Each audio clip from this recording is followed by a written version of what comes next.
Laisse béton!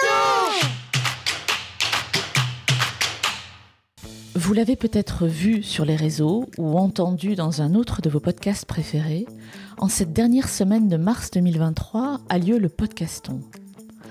Pendant 7 jours, plus de 300 animateurs et animatrices de podcasts francophones se mobilisent pour mettre en valeur le monde associatif et ses valeurs. Depuis son lancement, Laisse béton donne la parole, entre autres, à des personnes qui s'engagent pour le monde rural, et c'est donc tout naturellement que j'ai accepté de participer à l'aventure du Podcaston. Dans ce contexte, j'ai le plaisir de faire écho, à nouveau dans ce podcast, à l'association Back to Earth, représentée dans cet épisode par Emmanuelle Corati et Véronique Skudlarek. Dans la conversation que vous allez entendre, on fait le point sur l'ambition et les réalisations de Back to Earth et sur la façon dont l'association a progressé depuis que j'avais interviewé Emmanuelle il y a près d'1 an. On se penche aussi sur ce qui a poussé chacune de mes invitées à changer radicalement de vie et à s'engager pour la transition écologique et sociale en promouvant le retour à la terre et au territoire. On y parle d'alignement, d'humilité et du besoin impérieux de devenir acteur de sa vie. C'est exaltant d'écouter Emmanuelle et Véronique, franchement, et j'espère que l'échange que vous allez entendre invitera certains d'entre vous à se questionner sur leur propre engagement, voire à passer à l'action. Je suis Amélie Dag, bienvenue dans Laisse béton et bonne écoute.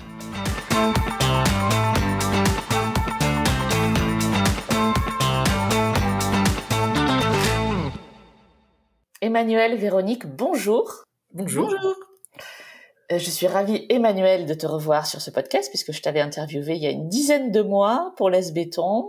Vous représentez toutes les deux l'association Back to Earth, qu'on avait eu le temps de décrire dans le premier épisode, Emmanuelle, mais j'aimerais bien que vous me représentiez en quelques mots, avec les mots que vous voulez, cette association.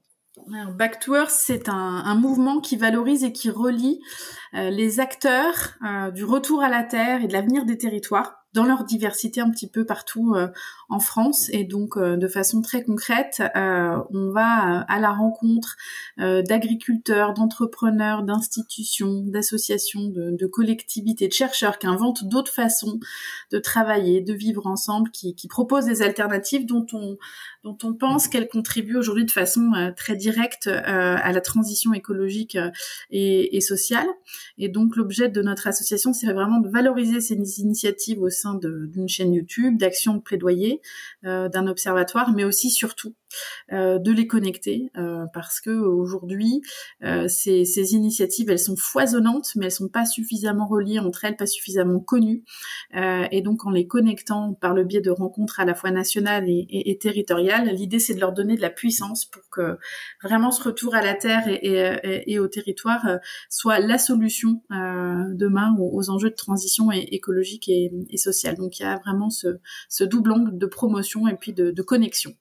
Cet angle de connexion, effectivement, moi j'ai pu le voir, j'en suis témoin aux rencontres dont tu parlais, qui ont lieu en novembre dernier et qui auront peut-être lieu à nouveau cette année, vous me direz ça tout à l'heure, où effectivement se sont retrouvés dans les mêmes salles, sur les mêmes scènes, des gens qui visiblement, ils le disaient eux-mêmes, n'ont pas l'habitude de se parler, quoi. Donc ça, c'est une vraie prouesse quand même, et chapeau pour ça, quoi. Et c'est aussi la force de l'association, je pense, de tout le travail qui a été fait depuis presque 3 ans, c'est d'avoir réussi, c'est jamais réussi à 100%, donc on va continuer, mais d'avoir commencé à faire tomber les barrières entre les silos. Et moi, j'avais dit une chose au début, quand j'ai rejoint l'association, il faut qu'on fasse des ponts et pas des tours. Et en fait, c'est vraiment ce qu'on essaye de faire aujourd'hui, ce qu'on a réussi à faire en novembre à Clermont-Ferrand, et qu'on va continuer de toute façon à œuvrer, parce que c'est aujourd'hui dans la communication et l'interconnexion entre les différents acteurs qu'on va trouver des solutions aux enjeux qui nous attendent aujourd'hui et qui sont colossaux.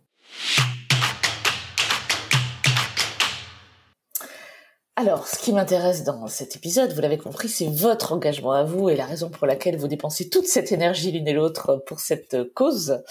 Donc, si j'ai bien compris, vous avez décidé, et je crois qu'Emmanuelle, tu étais toi à l'origine de l'association, donc de créer ou de rejoindre cette association après une carrière professionnelle bien remplie. Comment bascule-t-on du monde confortable, du salariat confortable avec plein de guillemets évidemment, mais comment décide-t-on comment avez-vous décidé, on va rentrer dans des cas particuliers, de créer pour toi Emmanuel et de rejoindre pour toi Véronique Back to Earth? Qu'est-ce qui s'est passé dans vos cœurs, dans vos têtes, dans vos vies, quoi? Ça se fait pas du jour au lendemain. Après, il y a des moments concrets qui sont des moments de bascule. Pour ma part, moi, je m'étais engagée déjà dans une première transition qui était une transition professionnelle en changeant de métier, où j'étais dans le marketing, et en me formant et vraiment en mettant en place ensuite des démarches de développement durable dans une grande entreprise cotée en bourse. Donc j'ai contribué à la création d'une mission RSE qui est devenue ensuite une direction, et donc j'ai eu déjà un premier switch professionnel à l'intérieur du monde de l'entreprise pour vraiment essayer de faire changer les modèles de l'intérieur. Ça m'a occupée pendant 12 ans, ça a été absolument passionnant, et en même temps le contexte de l'entreprise est aujourd'hui un contexte contraint et qui porte en lui-même aussi des impossibles du point de vue de la transition écologique et sociale, notamment quand on est dans des entreprises cotées en bourse. Et moi, je baignais au quotidien dans l'urgence de la transition écologique et sociale, avec une conscience aiguë qu'il nous reste plus que quelques années pour opérer ces changements, et en même temps un temps qui était celui de l'entreprise qui était beaucoup plus lent de transformation. Et donc au bout d'un moment, ça faisait un petit moment que j'étais dans un décalage entre ce sentiment d'urgence et en même temps une temporalité trop lente dans le monde de l'entreprise. Et puis par ailleurs, ça c'est aussi au fur et à mesure que j'intégrais ces réflexions sur la transition écologique et sociale, vraiment j'ai une conviction profonde qui s'est élaborée et qui est venue occuper un peu tout son espace dans ma tête, qui était que les réponses aux transitions, elles se feront pas forcément par en haut, mais elles se feront dans les territoires, elles se feront avec les agriculteurs, elles se feront vraiment aujourd'hui dans des approches beaucoup plus territoriales et ancrées. Et donc j'ai progressivement quitté cette conviction que l'entreprise pouvait être le lieu du changement pour vraiment me dire et observer que la résilience qu'on va devoir organiser, elle allait se faire vraiment sur le terrain avec les agriculteurs qui doivent jouer un rôle fondamental. Et donc progressivement, j'ai changé de conviction pour d'autres et j'ai commencé à nourrir ce projet associatif avec l'idée d'abord de m'y consacrer en étant à l'intérieur de l'entreprise. J'avais même obtenu du temps pour ce faire de la part de notre président, qui avait eu quand même la gentillesse de me dire que je pouvais porter ce projet. Et puis au fur et à mesure, en fait, quand on tombe dans ce sujet qui est passionnant et qu'on a des convictions qui se développent, ça devient problématique de s'écarteler entre des engagements associatifs et puis le quotidien de l'entreprise. Il y a eu un temps d'hésitation, puis un coaching, qui m'ont amené à faire du coup un grand saut qui a été de quitter mon poste. Et effectivement, tu le disais, un confort qui est celui du CDI, du statut social aussi, de poste de direction, de rémunération qui tombe à la fin du mois, poursuivre des convictions face à un sentiment d'urgence. Mais je pense que c'est un peu le même que Véro a ressenti, même si c'était par d'autres biais, dans une autre situation. Toi, Véronique, ça s'est passé comment ? Alors moi, pareil, j'étais dans une réflexion depuis plusieurs années sur que fais-je, où vais-je, qu'est-ce que je vais faire de la deuxième partie de ma vie quand je ne travaillerai plus. On travaillait dans la même entreprise avec Emmanuel, on était même voisines de bureau. Avant que Emmanuel me parle du projet, moi j'étais dans une démarche de réflexion déjà assez active de ce que j'allais faire quand j'allais partir en retraite. D'accord. Et je sentais que j'étais de plus en plus tiraillée aussi dans ce que je faisais dans mon activité, parce que moi j'étais directrice de la foire de Lyon, donc je vendais des espaces pour vendre des produits qui venaient de la Chine. Donc à un moment, par rapport à ses propres convictions écologiques, on commence à se sentir un petit peu mal aux entournures. Après, j'ai fait un métier qui me plaisait bien, qui me passionnait et qui était hyper intéressant, mais je sentais que mes convictions sur la protection de l'environnement, sur l'écologie, sur l'avenir qu'on laissait à nos enfants, sur l'état de la planète, etc., ça commençait vraiment à être à très fort décalage avec ce que je faisais. Donc, je m'étais dit, il faudra que je fasse autre chose et il faudra que, quelque part, entre guillemets, je répare un peu, peut-être, en subconscient derrière, mais vraiment très, très loin, ce que j'ai fait. Bon, en même temps, en étant directrice de la foire de Lyon, il y avait voilà, des entreprises qui travaillaient, des gens qui pouvaient manger à la fin du mois. Il y avait quand même beaucoup de choses qui étaient positives, mais je sentais quand même que c'était de plus en plus compliqué. Et moi, cette conscience écologique, je l'ai depuis très très longtemps, puisque j'ai pris conscience des choses quand j'avais une quinzaine d'années. J'en ai 64 quasiment aujourd'hui, donc ouais, ça fait presque 50 ans que j'ai une conscience que le monde va mal et qu'il va continuer à aller mal et qu'il faut faire quelque chose. Et comme dit Emmanuel, en fait, on fait rien. On va droit dans le mur et on appuie encore sur l'accélérateur. Il y a des moments où je suis assez hallucinée par ce que j'entends des hommes politiques ou des responsables. C'est assez terrifiant. Donc, j'étais dans cette réflexion depuis déjà un petit bout de temps. Et puis, c'est passé des gros clashs dans ma vie professionnelle, et donc à un moment je me suis dit je vais faire un bilan de ma carrière pour savoir vers quoi je me dirige. Donc c'était en gros en 2019-2020, c'était juste avant le Covid. Et il est ressorti de ce bilan que ma préoccupation principale, c'était l'environnement et l'écologie. Donc je me suis dit, voilà, moi je vais terminer ma carrière professionnelle et puis je vais rejoindre une association et œuvrer pour ce à quoi je crois. Puis le Covid est arrivé.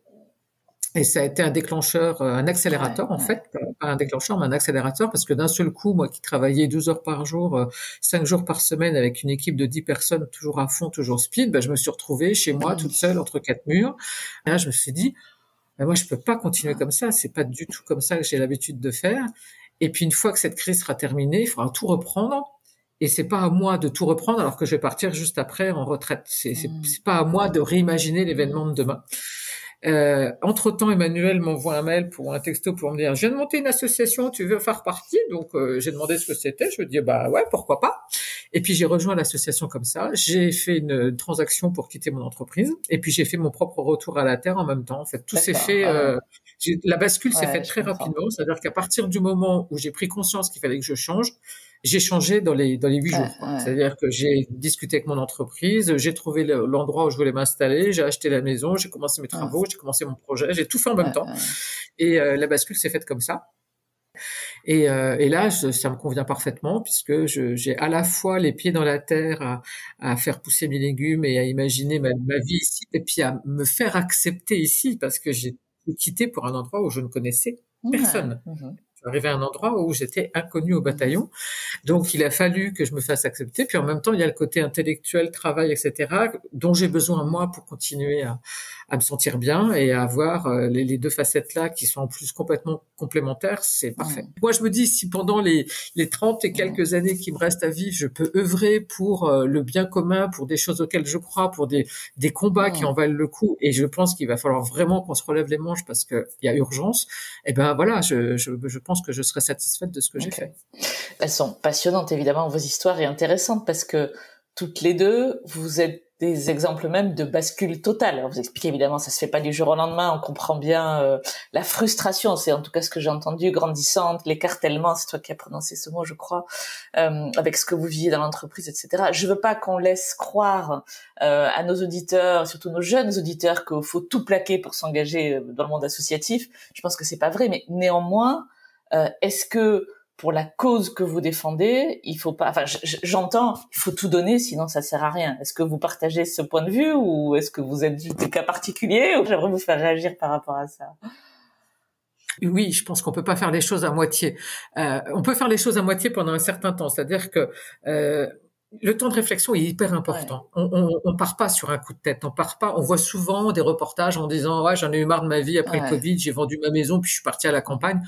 Puis finalement, c'est vachement dur. L'hiver, il y a rien à faire, on s'ennuie, etc. Ça, c'est des coups de tête, et c'est des coups de tête. Des fois, ça marche, mais souvent, ça marche pas. Je pense qu'il faut quand même un temps de réflexion, un temps de mûrissement des projets pour être sûr de soi. Bon, moi, je suis partie toute seule, donc à la limite, je m'en foutais. Je me plantais toute seule. Mais quand on est plus jeune et qu'on a un conjoint, des enfants, une famille, etc., on peut pas faire des choses sur des coups de tête. Il faut quand même prendre ce temps de réflexion, monter ses projets, discuter, rencontrer d'autres personnes, laisser décompter, revenir dessus, jusqu'au moment où on peut passer à autre chose.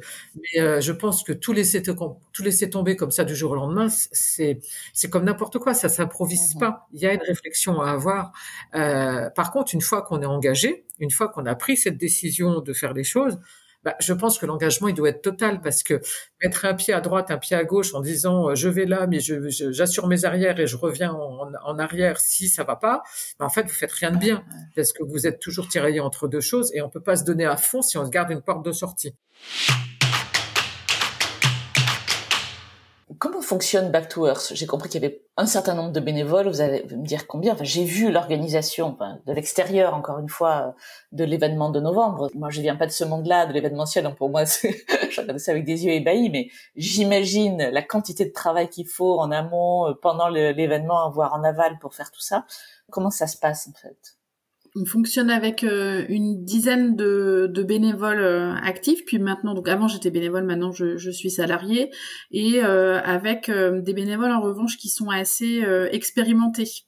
Et avec des systèmes de réunions régulières, donc pour chacune des actions de l'asso, donc on a des réunions thématiques, et donc on avait pour l'événement en particulier donc des réunions de comité événementiel qui se tenaient tous les 15 jours, avec en parallèle un travail plus approfondi et plus quotidien entre Véronique et moi pour effectivement sortir cet événement qui se sort pas en un claquement de doigts.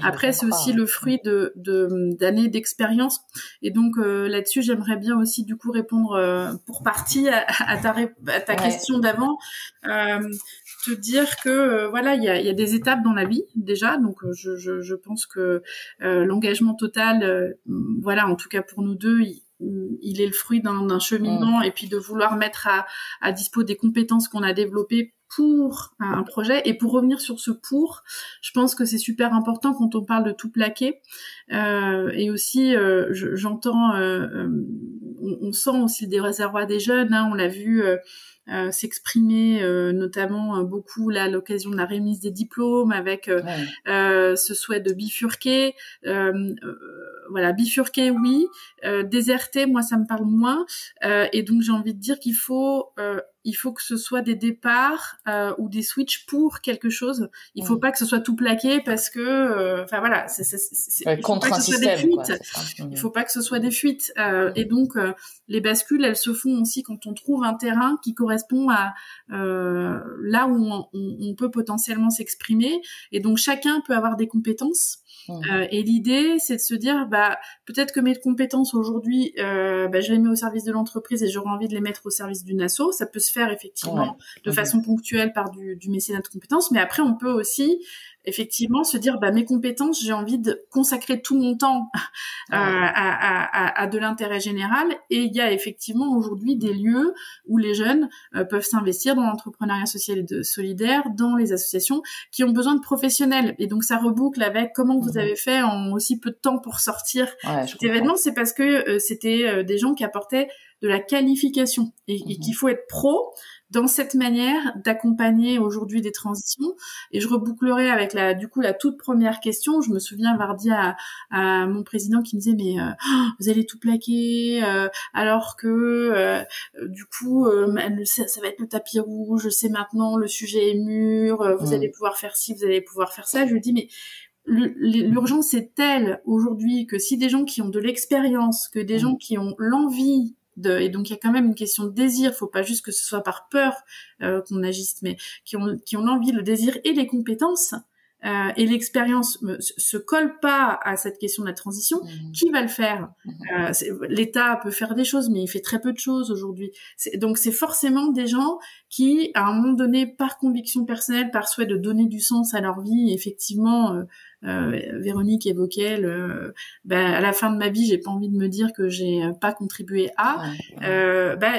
L'idée c'est de mettre sa compétence au service de quelque chose d'autre, et donc la question du sens, elle permet aussi à un moment donné la bascule, bien sûr qui peut être poussée par une fuite un ras-le-bol, de l'écartèlement, tout ce que tu veux, mais voilà, les trois questions du coup sont étroitement liées.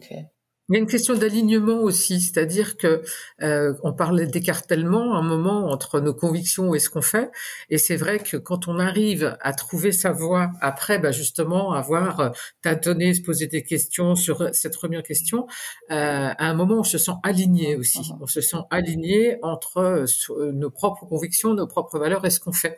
Et je pense que quand on est aligné, on fait plus les choses à moitié, on les fait totalement.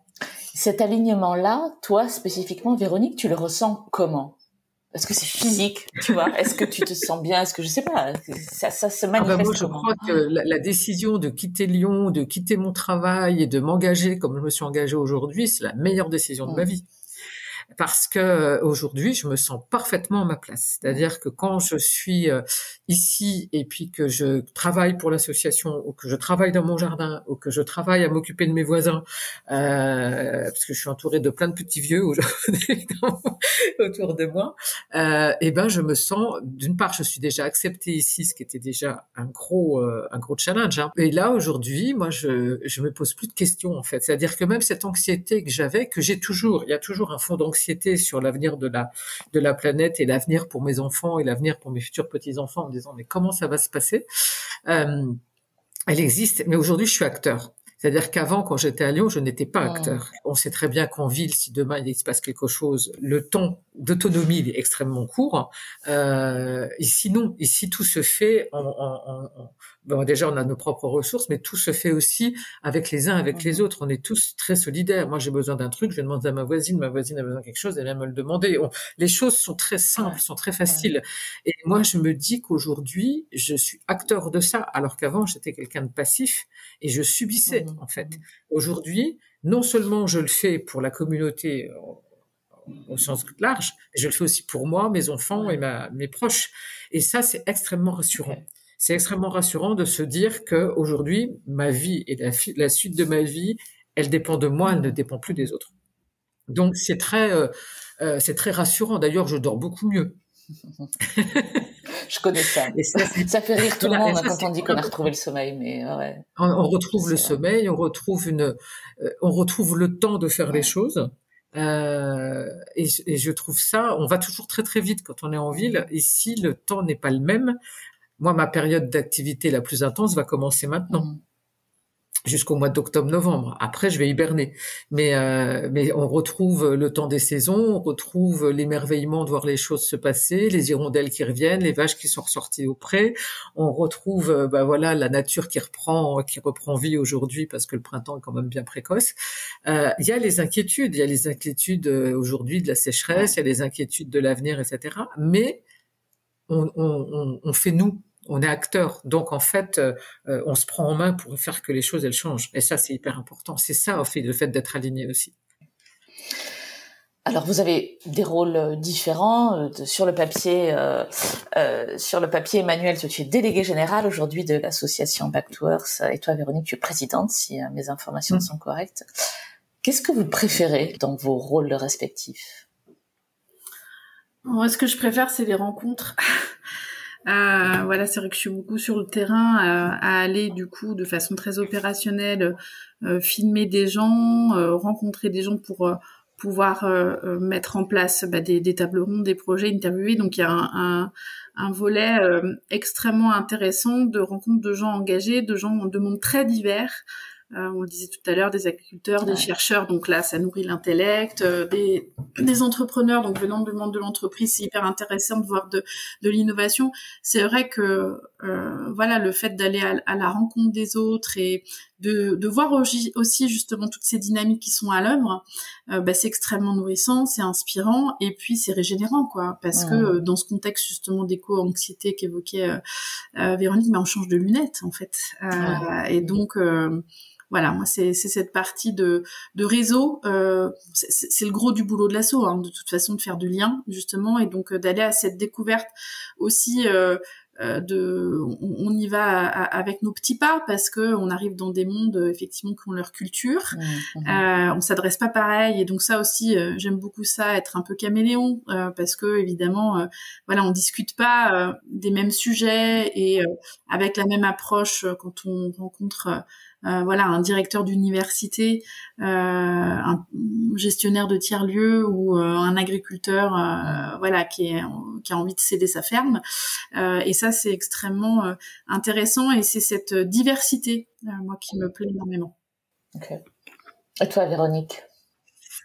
Moi, ce que je préfère dans ce que je fais, c'est d'abord déjà les parties de ping-pong, de réflexion qu'on peut avoir, parce que moi j'aime suis plus dans la réflexion, dans la stratégie. J'aime bien imaginer des choses, j'aime bien imaginer des solutions, j'aime bien imaginer des idées, etc. Donc ça j'aime bien, et j'aime bien justement que dans le travail que nous faisons, c'est justement ces échanges entre nous pour rebondir, pour essayer de trouver les meilleures solutions à tout. Les réflexions qu'on a, elles aboutissent. Et c'est ça qui est hyper intéressant aussi, et qui me plaît bien, c'est qu'on réfléchit pas dans le vide. On réfléchit pour quelque chose qui est très opérationnel aussi. On n'est pas en train de monter des plans à 5 ans avec des trucs tirés sur la comète. Non, c'est pas ça. On imagine et on réfléchit à des choses très concrètes.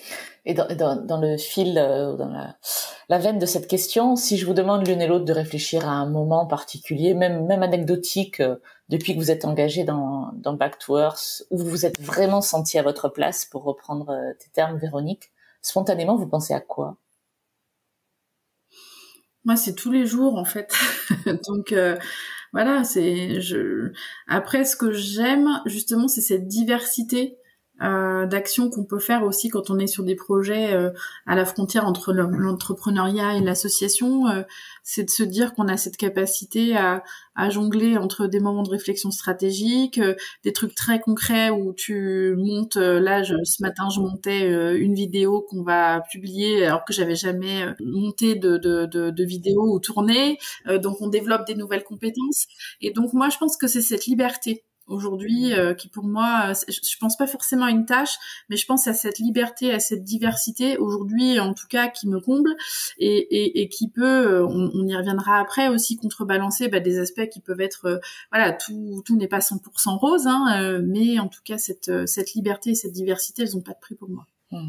Toi, Véronique, il y a un moment particulier qui revient ou quelque chose?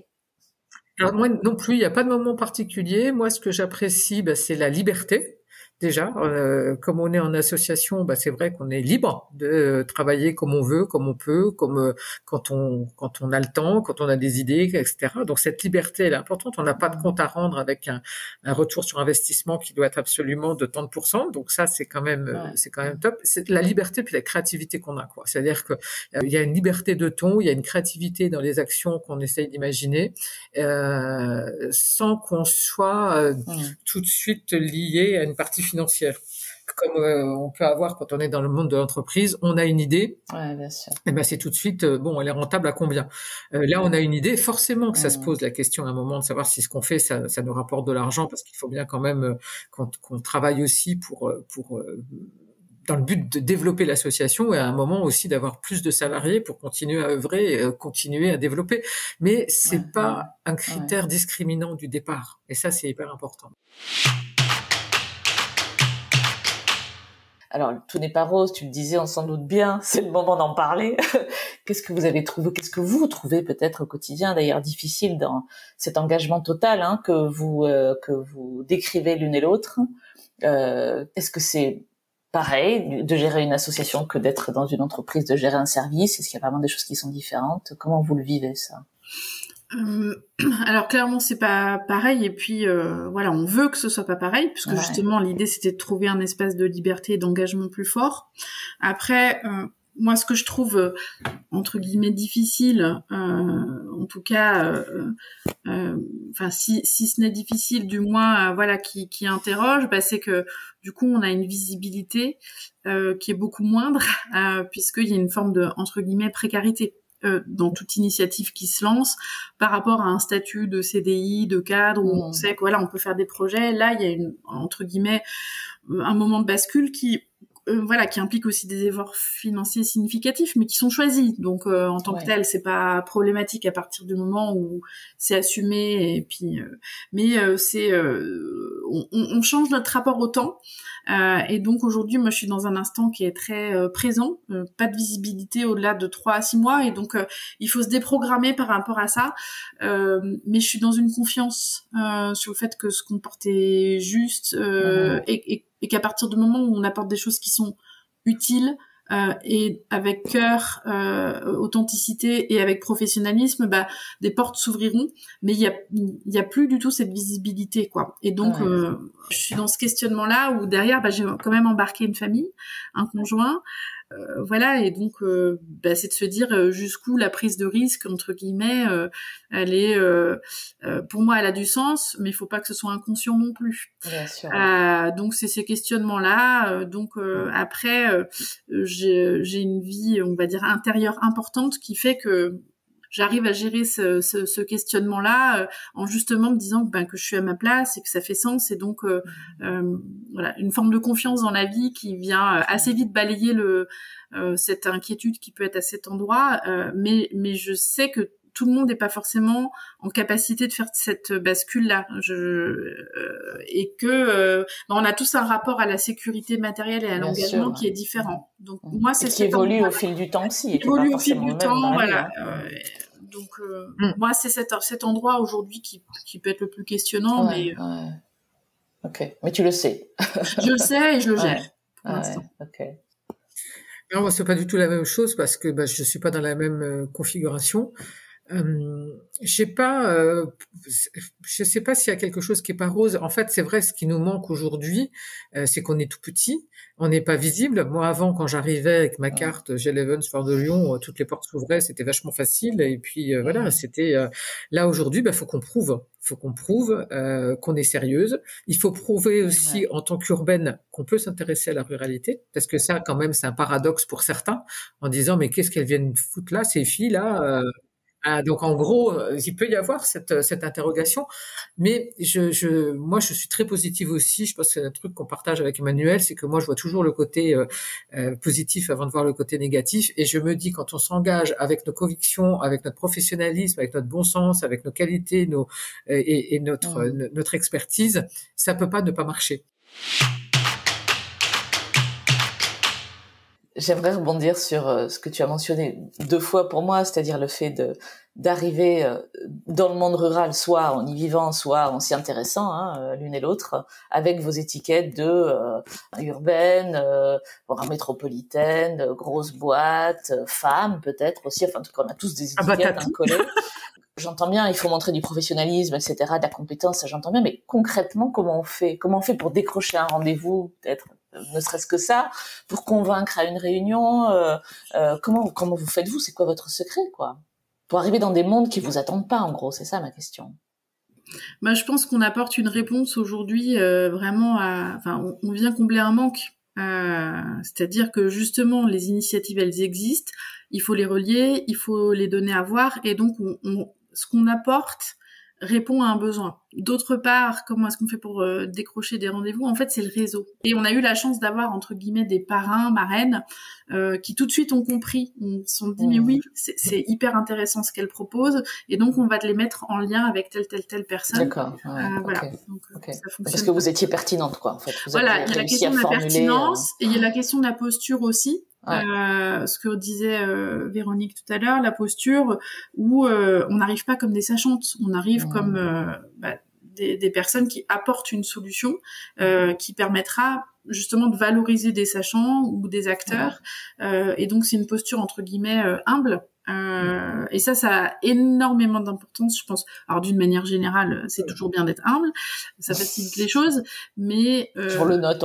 Voilà, d'autant plus, j'ai envie de dire, sur ces sujets qui sont complexes et face à des populations effectivement d'agriculteurs qui ont pu être malmenés. Faut surtout pas arriver en disant j'arrive, je t'apporte la solution, je vais t'expliquer la vie. Voilà. Donc ça joue aussi dans le fait de créer la confiance, et puis la sincérité. Je pense que ça se sent. Quand on parle avec ses tripes, c'est toute la différence par rapport à effectivement un commercial qui va venir vendre un produit. Nous on vend pas un produit, on vend une conviction. Et c'est la même chose, Véronique, quand on arrive sur un territoire qui nous attend pas, c'est humilité, montrer ce qu'on peut apporter, etc. Comment tu as réussi, toi ? Tu disais que c'était fier de ça, tu l'as pas dit comme ça, mais c'est ce que j'entends. Oui, en fait, déjà, moi j'ai eu la chance, c'est que l'ancien propriétaire de ma maison était archi connu dans le village, puisque c'est le garde forestier. Et lui, il m'a ouvert beaucoup de portes, c'est-à-dire qu'il m'a présenté à plein de gens. Et puis moi, j'ai fait la démarche d'aller aussi voir tous mes voisins, d'aller me présenter à tout le monde, de dire que j'étais arrivée, etc., de leur poser des questions. J'ai posé plein de questions de comment il fallait que je fasse ceci, comment il fallait que je fasse cela, à qui je devais demander ceci, à qui je devais demander cela. Donc, je suis pas arrivée en terrain conquis. Je suis arrivée en étant humble, comme on disait tout à l'heure, et en disant, ben, écoutez, je sais pas, faut que j'apprenne. Donc, j'ai posé plein de trucs. Bon, j'avais jamais fait un potager de ma vie, donc comment je fais mon potager, comment je fais ceci, comment je fais cela. Et petit à petit, ben voilà, les choses se sont faites. Il y a une association aussi. Je suis rentrée dans l'association du village. J'ai été me présenter à la mairie. Voilà, j'ai essayé de faire mon petit réseau. En fait, j'ai toujours l'impression de prendre mes racines, et c'est ce que c'est ce que je ressens régulièrement en disant, mais en ce moment, mes racines, elles s'enfoncent de plus en plus. Je suis de plus en plus intégrée, de plus en plus dans mon élément, en fait. Et ça, c'est vraiment bien. Mais faut être humble. Il faut aller parler aux gens. Bon. À la campagne, c'est plus facile de parler qu'en ville. Je pense que si en ville, j'avais été faire le tour de mon immeuble pour dire que je venais d'arriver, je crois que j'aurais eu la police chez toi au bout de quelques gens bien. J'essaye de rendre service aussi. Avec les uns, avec les autres, d'aller voir mes voisins, d'aller leur demander s'ils ont besoin de quelque chose, de je fais du troc de légumes et du troc de pommes. Enfin bon, bref, j'essaye d'être utile, d'être sympa. Et puis de pas je me la pète pas, quoi. C'est pas parce que je viens de la ville que je sais faire des trucs. Au contraire, ici je sais rien faire, je réapprends tout. Et il faut avoir l'humilité de dire qu'on sait pas et qu'on réapprend. Donc voilà, je demande toujours conseil aux gens. Là, j'ai fait tailler mes pommiers. J'ai demandé comment on faisait tailler les pommiers parce que j'ai jamais taillé un pommier de ma vie. Donc voilà, faut demander, et du coup on a accepté. Back to Earth, qu'est-ce qui va se passer dans les mois qui viennent? Vous avez créé un observatoire récemment, me semble-t-il. Oui. Sur quoi d'autre travaillez-vous? Voilà. Alors justement, on est en train d'affiner tout ça. Donc bien sûr, il y a l'idée de faire à nouveau des rencontres nationales du retour à la terre et au territoire. On l'espère en 2023. On est en train de sélectionner le territoire dans lequel on va les organiser. Donc pour l'instant, les choses sont pas encore totalement calées, mais en tout cas, c'est en discussion. Oui, on va lancer un observatoire du retour à la terre et au territoire. Qu'est-ce que ça va être que cet observatoire? L'idée, c'est d'alimenter de façon concrète les décideurs publics et les décideurs privés avec justement des clés de lecture de ce qui se passe dans la transition vers les territoires et ce retour à la terre qui est émergent pour qu'ils comprennent ce qui se passe et qu'ils activent les bonnes transitions et donc de collaborer avec des chercheurs qui ont fait une recherche vraiment approfondie mais vraiment pour entre guillemets digérer leurs pensées et la rendre entre guillemets opérationnelle et utile à des décideurs publics et privés, de transmettre des études, transmettre des recherches, et ça se fera par le biais de webinaires, de petits livrets, potentiellement de formations. Alors le thème du retour à la terre étant très très vaste, on a choisi d'éditorialiser les choses et de tirer 2 fils par an, parce que c'est pas suffisant, on aime bien la diversité, et donc on a choisi 2 thématiques qui vont conduire notre année 2023, que sont retour à la terre et féminin, et retour à la terre et collectif, que ce soit dans l'installation, l'entrepreneuriat, le fait de vivre ensemble, parce que pour nous c'est quand même 2 clés aujourd'hui de compréhension de transition qui sont à l'œuvre, et ça nous semble très utile aujourd'hui que des élus, que des chefs d'entreprise, que des entrepreneurs puissent avoir cette compréhension du contexte sociétal. Donc c'est à la frontière entre de la recherche, de la formation et de la prospective aussi. On va continuer notre chaîne, et on a l'idée aussi, après avoir fait des rencontres nationales, d'aller apporter notre savoir-faire d'ingénierie de rencontres à une échelle plus locale, pour permettre que localement il y ait des dynamiques qui se créent. Donc notre souhait, c'est de trouver un territoire sur lequel on puisse expérimenter, parce qu'on est beaucoup dans la création et l'expérimentation. On pourrait expérimenter les choses cette année, voilà. Et puis du plaidoyer. Pour l'instant, on l'a fait donc en lien avec les politiques publiques. On souhaite renforcer nos liens avec le ministère, avec lequel on a eu une première approche là, sur la cohésion des territoires. Donc on a ce souhait d'aller aussi chatouiller les politiques publiques et d'y contribuer, et potentiellement, et ça j'espère qu'on arrivera à le faire, de faire une grande action de plaidoyer citoyen d'ici la fin de l'année pour sensibiliser le grand public à tout ce que peut apporter le retour à la terre et l'avenir des territoires. Voilà. Si on découvre Back to Earth grâce à ce podcast, qu'on veut vous soutenir, voire contribuer, qu'est-ce qu'on peut faire concrètement? Plein de choses concrètes. D'une part, vous pouvez adhérer pour pouvoir aussi ensuite participer aux actions de l'association. Si vous avez des compétences en intelligence collective, en organisation d'événements, bienvenue dans l'équipe qui va organiser les rencontres. On est à la recherche aussi de compétences en communication. Notamment réseaux sociaux, parce que c'est très important pour nous de faire passer ces idées au plus grand nombre. Donc si vous avez des compétences en communication vraiment très très utiles, et puis plus largement, après, toutes les compétences sont les bienvenues pour venir prêter main forte au projet qu'on pourrait lancer, et puis après il y a aussi l'idée potentiellement, parce que pour l'instant, c'est essentiellement moi qui fais les tournages. Demain, d'avoir des reporters en herbe qu'on est prêt à former et qui pourraient aller dans les territoires, interviewer. Donc, il y a pas mal de possibilités. Dernière question. Au-delà de Back to Earth, vous qui avez expérimenté ce grand saut vers l'engagement associatif, la création d'une association, maintenant la faire perdurer, etc. Est-ce que vous auriez un message pour les auditeurs, et en particulier les jeunes auditeurs, pour les encourager à s'engager pour une cause ou une autre? Qu'est-ce qui pourrait, de votre expérience, les amener à passer à l'action?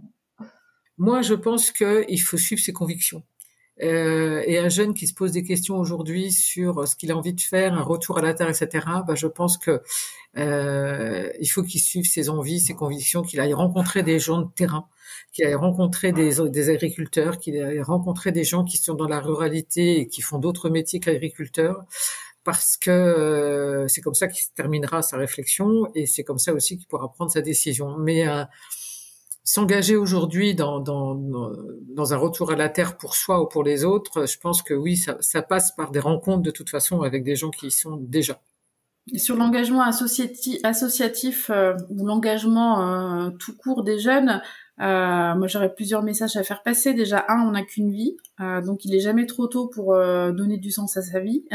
Donc on n'est pas obligé de faire des bascules comme nous plus tardives et donc c'est vrai que aujourd'hui l'urgence de la situation fait qu'on a besoin de toutes les bonnes énergies et de prêter main forte. Donc je trouve dommage que des gens qui fassent des études, qui ont de l'intelligence, qui ont en plus la force de la jeunesse, aillent mettre cette énergie au service, j'en sais rien, de la finance, du marketing.